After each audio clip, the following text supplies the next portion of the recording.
Bonjour à tous, je suis Laetitia Magdelaine du site L'Effet Miroir. Je suis thérapeute psychocorporelle et je vous aide à vous reconnecter à votre être profond, à être tout proche de votre essence. Alors aujourd'hui, je vais vous parler de quelque chose qu'on me demande souvent, c'est comment fait-on pour rencontrer l'âme sœur? Alors, ces personnes-là, souvent, quand elles me demandent ça, c'est parce qu'elles ont déjà elles ont essayé beaucoup de choses. Elles ont fait des rencontres et elles se sont rendues compte que soit elles rencontraient des gens qui leur correspondaient et à ce moment-là, en fait, c'est ces personnes-là qui ne veulent pas s'engager avec elles, ou soit c'est l'inverse, elles rencontrent quelqu'un qui veut s'engager et elles ne veulent pas s'engager avec cette personne.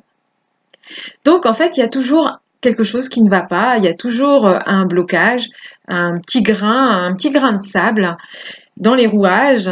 Donc, il va falloir comprendre qu'est-ce qui se passe. Donc, en général, si ça vous arrive, c'est que vous n'êtes pas aligné avec vos valeurs et vos croyances. Il y a quelque chose qui ne correspond pas. Donc, ce que je vous invite à faire déjà, c'est la liste de vos valeurs pour faire le point de qu'est-ce qui est important pour vous.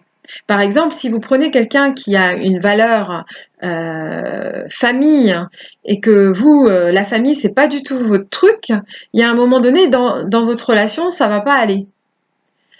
Surtout en plus si c'est une famille reconstituée où ce ne sont pas vos enfants.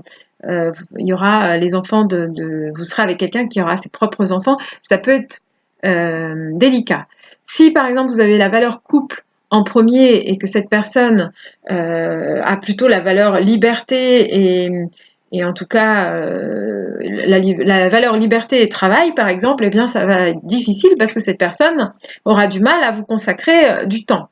Et le peu que cette personne va vous donner, ce ne sera pas assez. Donc c'est important déjà de faire le point de vos valeurs, de les mettre par ordre de priorité pour savoir, pour mieux vous connaître tout simplement. Et ensuite, de vous poser la question, une fois que vous avez réussi à attirer la personne de votre rêve, une fois que vous l'avez bien décrite, eh bien, c'est vous poser la question, voilà, comment je me sentirais? Est-ce que c'est possible? Est-ce que j'y crois vraiment?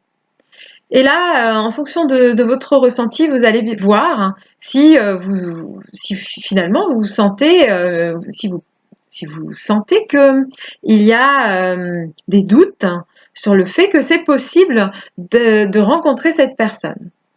Et c'est ce ressenti justement qui va vous donner un petit peu la clé et qui va vous montrer qu'il y a des croyances limitantes chez vous qui vous empêchent d'attirer la bonne personne.